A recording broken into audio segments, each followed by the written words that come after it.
Hey everyone, we've been reviewing games for over 4 years now, and we decided it's time to refresh how we score the games. So we used to use the 1 through 10 method based on the Board Game Geek, just kind of give it a 10, give it a 1, somewhere in between. And we found that a lot of the games that we were reviewing, we'd give a 7 to or an 8. But we got to thinking like, well, okay, there are a lot of party games we like that I'd give 8s and 9s to, but I'm not comparing those then saying that they're on the same level of a game that I'd give an 8 or 9 to like Terraforming Mars, or a game I'd give a 10 to like Parks. And it's not that this is any worse, it's just that they're different types of games.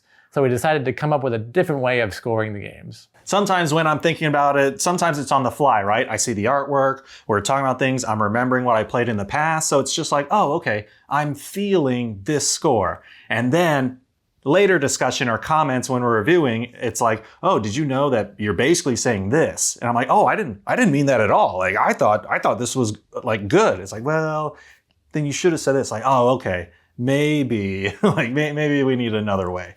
And there are a lot of games on Board Game Geek, they'll get a 5, and people are like, oh, a 5 on Board Game Geek, that means that game's not good at all. It's like, well, wouldn't that be a 0? Like, no, that's a 5. It's like, any game can get a 5, so that's bad. And we give games 3 and 4s, and we're like, well, we don't want them to think that that's how our exact numbers went with those scoring. So we're coming up with a new method of scoring. It's gonna be word-based, but it gives you more of an idea of how we feel about the game, not just on a number. It can kind of associate to what we would say the numbers would be, but it's still gonna be more about how we feel about the game. Yeah, because honestly, the creators, the designers, the illustrators, they all put a lot of hard work into it. And, that's seen and that's, appreciated too. However, good graphics and good things on mechanics that aren't as fun, or maybe just, we didn't have the perfect environment to really like shine this game. And so in that moment, giving that score is a little unfair sometimes. So I think a new revamped way is better.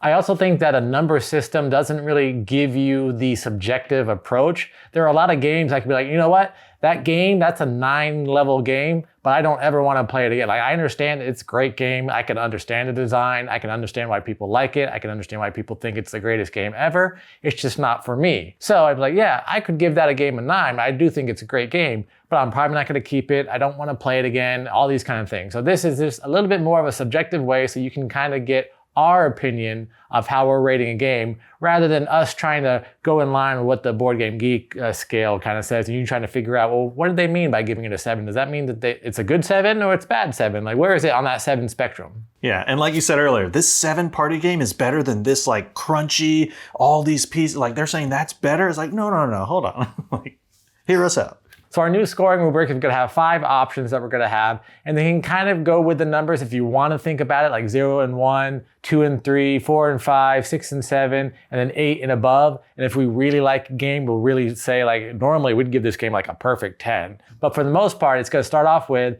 if we really didn't like a game, it's not even just that we didn't like a game. There are a lot of games we didn't like, but we've never given a 1 or a 2 or a 0. So the score is going to be, I don't want to play that game again. So it's got to be like something either really offensive or something like just like really bad. We've never given that score that low before. I don't see us ever doing that. However, we do need to have that in our back pocket, because if a game comes to us and we're like, you know what? I'm never going to play that game again, no matter who has it. We won't have it, but if someone else has it and they're like, you want to play that? We'll be like, nah, we're not going to play that. So the next one up's like a 2 or 3 level, but it's basically, we're going to get rid of this game. We're not going to keep it. So we're always buying games, or we're given games, and we always have a lot of games in our collection. And this would be one like, yeah, we have the game already, but we're probably going to get rid of it. That's what this score would be. It's like, it's not that we wouldn't play it again if someone else had it at their house and you're like, hey, I want to play that game. All right, we'll play it again, but we're not going to keep it in our collection. Yeah, we'll pass it on to someone who may appreciate it more, make it their forever home. The next up is going to be, yeah, I'd play that game again. So it's middle of the road, 4 or 5 games that are like, yeah, you know what, it's all right. We may keep it in our collection, we may not. We're not going to tell you if we're going to keep it or not. It's not that low of a score, but it's like, yeah, we'd play that again. If we have it, we'll play it. Someone else has it, they want to play it. We're at a convention, they want to play it. Yeah, we'll play that game again. And then next up is, I would buy that game. Yes, we already have the game. Yes, someone might have given it to us, or we might have bought it, we might have backed it on Kickstarter, but if we didn't have it, if we existed in a vacuum and we had played the game and we didn't own it, we would buy that game. That's how much we like that game. And then our top score, again, this is for games about 8 or 9 if you're thinking of that Board Game Geek level, trying to analyze how we're breaking things down. So this isn't a 10. We'll let you know when a game is like a perfect 10. That'll get our seal of approval. But this is like an 8 or 9 level game. And that's the basic breakdown of our new scoring method. What'd you think? Does that make sense? Do you feel we should probably mix it up a little bit more? Let us know in the comments below. We'll be using that scoring method for all future reviews. Let us know in the comments if there's any other reviews we've already done that you want us to use that scoring method for so that you can get a better idea of how we felt about that game. And as always, if you're enjoying our content, please like this video, subscribe to our channel. Until next time, I'm Lee. And I'm Kenny. And go party like a board gamer.